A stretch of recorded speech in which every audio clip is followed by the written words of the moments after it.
देखिए, जब एक सेल डिवीजन के थ्रू नई नई डॉटर सेल में बनी हुई होती है तो सबसे पहले वो पोषण लेकर अपने डीएनए को रेप्लिकेट कर कर दोगुना कर लेती है, अपने साइज को भी बड़ा कर लेती है, माइटोकॉन्ड्रिया वगैरह को भी संख्या में बढ़ा लेती है। उसके बाद जब ये सेल का आकार बहुत ज़्यादा बड़ा हो जाता है तब ये अपने आप को डिवाइड करके दो नए सेल में बनाने के लिए तैयार हो जाती है। इस तरह से सेल का डिवाइड होना, फिर पोषण लेकर बड़ा होना, उसके बाद फिर से डिवीजन के लिए तैयार हो जाने की क्रिया को सेल साइकिल कहते हैं। सेल साइकिल का वो हिस्सा जिसमें सेल पोषण लेकर खुद को बड़ा करता है उसे इंटरफेस कहते हैं। पिछले वीडियो में हमने इस पर बात कर लिया है।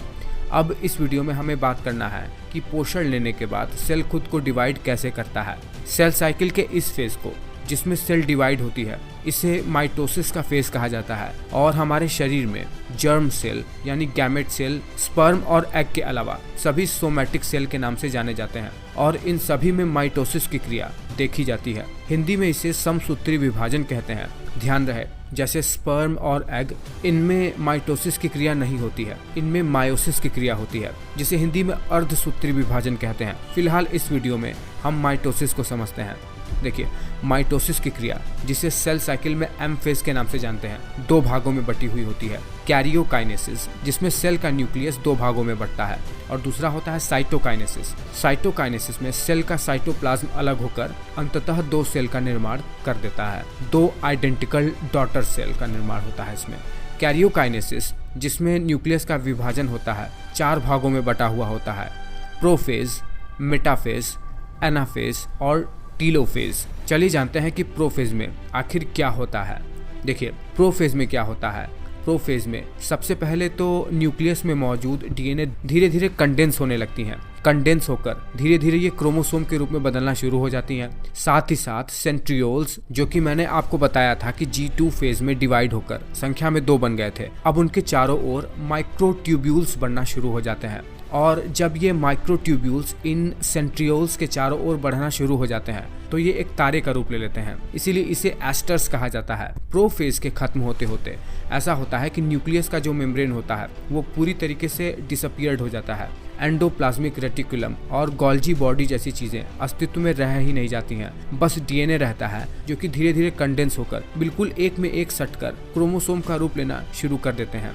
और ये सेंट्रियोल्स भी धीरे धीरे एक दूसरे से दूर होते रहते हैं, जिनके चारों ओर माइक्रोट्यूब्यूल्स होते हैं। ये माइक्रोट्यूब्यूल अब स्ट्रेच होकर एक लंबे से फाइबर का रूप लेने लगते हैं जिसे स्पिंडल कहा जाता है। उसके बाद माइटोटिक फेज का दूसरा फेज चालू होता है जिसे मेटाफेज के नाम से जाना जाता है। मेटाफेज में क्या होता है, डीएनए कंटेंट अब पूरी तरीके से कंडेंस होकर क्रोमोसोम का रूप ले लेते हैं और बीच में ये इक्वेटर लाइन पर अरेंज होने लगते हैं। जो स्पिंडल फाइबर का निर्माण हुआ था सेंट्रियोल्स के थ्रू, वो अब और ज्यादा संख्या में बढ़ने लगते हैं और ये सेंट्रियोल्स अब अपोजिट पोल्स की तरफ शिफ्ट हो जाते हैं। ये फाइबर इतना ज़्यादा बढ़ जाते हैं कि ये एक कॉन्टिन्यूअस फॉर्म में एक दूसरे को जोड़कर दोनों पोल के बीच में एक कॉन्टिन्यूअस बैकबोन की तरह बना लेते हैं। साथ ही साथ इन्हीं स्पिंडल फाइबर से निकले हुए माइक्रोट्यूब्यूल्स के फाइबर्स क्रोमोसोम के सेंट्रोमियर पर जाकर जुड़ जाते हैं, जिसे काइनेटोकोर स्पिंडल्स कहते हैं। दोनों ही पोल से हर एक क्रोमोसोम के ऊपर एक एक काइनेटोकोर फाइबर जुड़ा रहता है और इन दोनों के ऊपर एक हल्का सा खिंचाव सा बनता है, दोनों को अलग करने के लिए, क्रोमोसोम की सिस्टर क्रोमेटिड को अलग करने के लिए। उसके बाद माइटोटिक फेज का तीसरा फेज चालू होता है जिसे एनाफेज कहते हैं। इस स्टेट में आने से पहले एक चेक पॉइंट पिछले के स्टेज में हुए सभी कार्यों को चेक करता है कि वो काम सही से हुए हैं कि नहीं। चेक करने के बाद अलाउ होता है एनाफेज में इंटर करने के लिए। एनाफेज में क्या होता है, ये स्पिंडल फाइबर्स क्रोमोसोम्स को ऊपर की ओर खींचने लगते हैं, जिसमें क्रोमोसोम्स के सिस्टर क्रोमेटिड्स आपस में टूटकर अलग हो जाते हैं और ये अलग हुआ क्रोमेटिड्स अब अपने अपने पोल्स की तरफ शिफ्ट होने लगते हैं। उसके बाद हमारे माइटोटिक फेज का सबसे आखिरी फेज आता है जिसे टीलोफेज के नाम से जानते हैं। टीलोफेज में क्या होता है, जो नए नए क्रोमेटिड्स अलग होकर अलग अलग पोल की तरफ शिफ्ट हुए थे वो अब डीकंडेंस होकर क्रोमैटिन फाइबर के रूप में फैल जाते हैं और इन्हीं के चारों ओर न्यूक्लियर मेम्ब्रेन का फॉर्मेशन हो जाता है, न्यूक्लियोलस बन जाता है। धीरे धीरे एंडोप्लाज्मिक रेटिकुलम का फॉर्मेशन होने लगता है और गोल्जी बॉडी जैसी चीजें भी फॉर्म होने लगती हैं और एक सेल के अंदर दो न्यूक्लियस का फॉर्मेशन हो जाता है।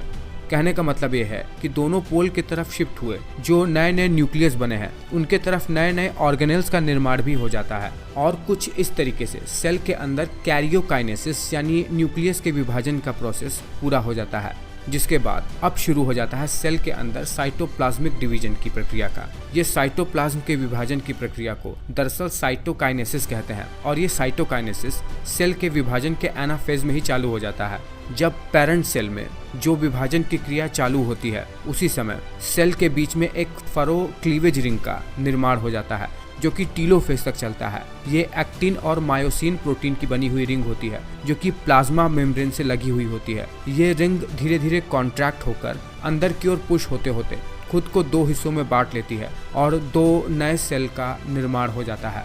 आपको बता दें कि सेल के विभाजन की ये क्रिया केवल सोमैटिक सेल्स में होती है। हमारे सेक्स सेल्स जैसे स्पर्म और एग में ऐसा नहीं होता है। उनमें मायोसिस की क्रिया होती है जिनमें 4 नई सेल्स का निर्माण बनता है और सब में आधे आधे क्रोमोसोम्स शिफ्ट होते हैं। अगली वीडियो में हम उसके बारे में भी जानेंगे, लेकिन इस वीडियो से उम्मीद कर रहा हूँ मैं कि आपको ये बात आसानी से समझ आ गई होगी।